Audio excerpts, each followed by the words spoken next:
Hello, kumusta po kayong lahat? Ito yung old body na si Nurse Kaloy. Sana nasa mabuti kayong kalagayan. At sa ating video na to ay aking tatalakayin ang kaisa-isang Leon Guerrero na si Senator Lito Lapid. Marami ako kasing nag-judge sa kanya na siya raw ay walang ginagawa sa Senado. Pero ngayon, sa Senate hearing na to, meron po siyang ginawang kamanghamanghang batas na lahat ng Senado ay nananahimik. At out of 23 senators, 21 ang bumoto para maipasa ang Senate bill ni Lito Lapid. Ginamit po niyang kanyang tapang, paninindigan sa kanyang mga kabalen.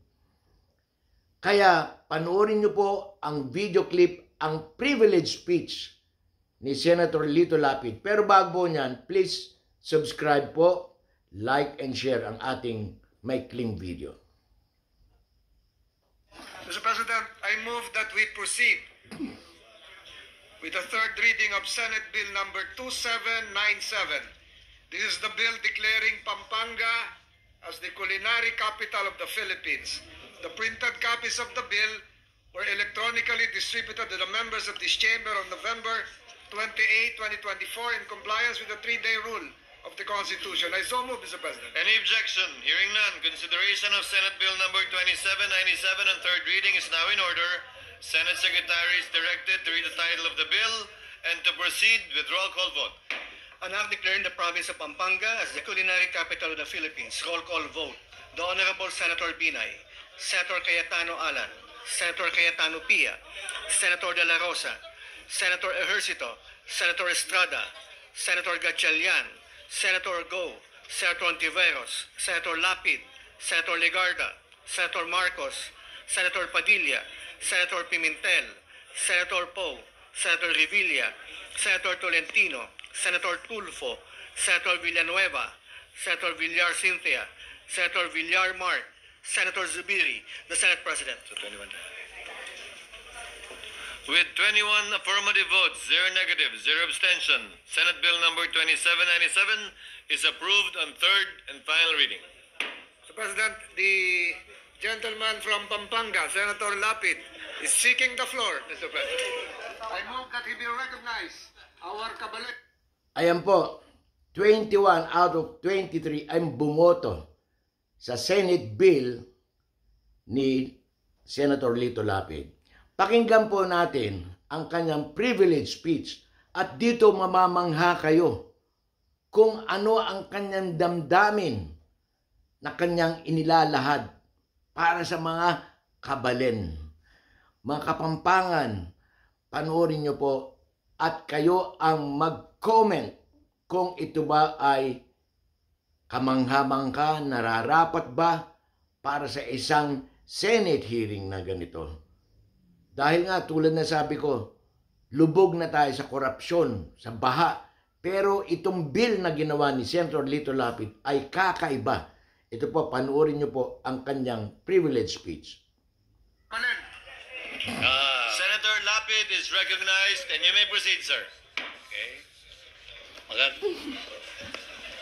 Mahal na Pangulo at sa aking mga kagalang-galang na samahan mga senador, ating mga kababayan, magandang araw po sa inyong lahat.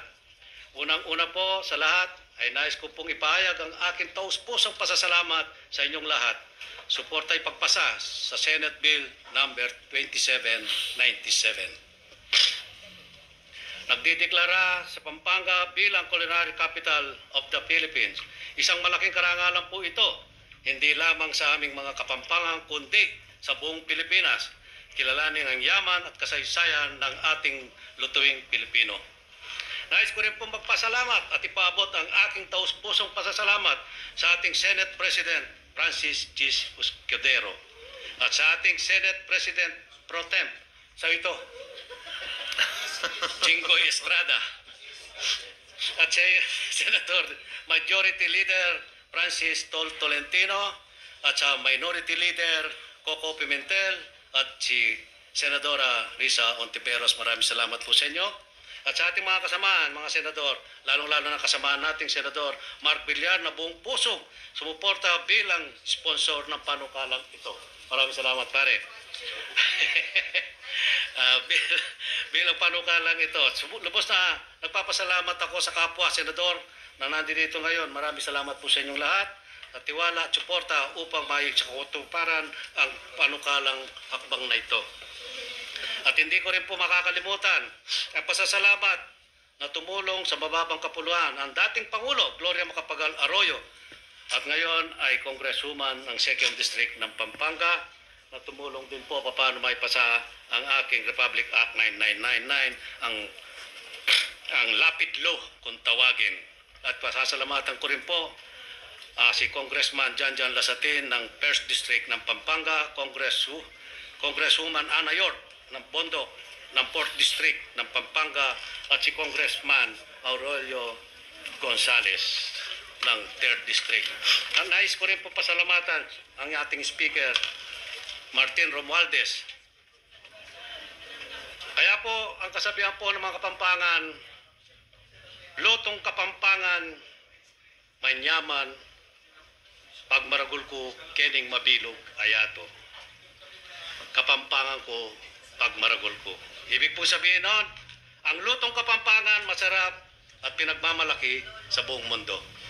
At Kapampangan ko pag maragul ko. Mabuhay po kayong lahat. Thank you, Senator Lapid.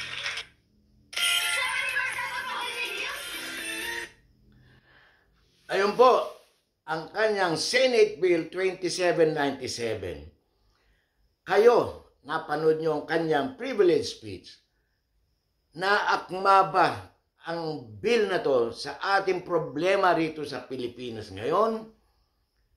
O kayo na po ang bahalang humusga kung itong bill na to ay makakatulong ba sa sambayanang Pilipino o sa kanyang kabalin lamang. Totoo nga ba na ang pagkain, lutong, gawang Pampanga ay number 1 sa buong mundo o pinagmamalaki sa buong mundo? Ang sa akin lang, marami nag-comment mga taga Ilonggo, mga taga Laguna, mga Ilocano, masasarap din ang kanilang luto. Kaya kayo po, okay ba sa inyo itong Senate Bill 2797 na tinatagda ang Pampanga bilang culinary capital of the Philippines? Kaya po ang humusga. Maraming salamat po.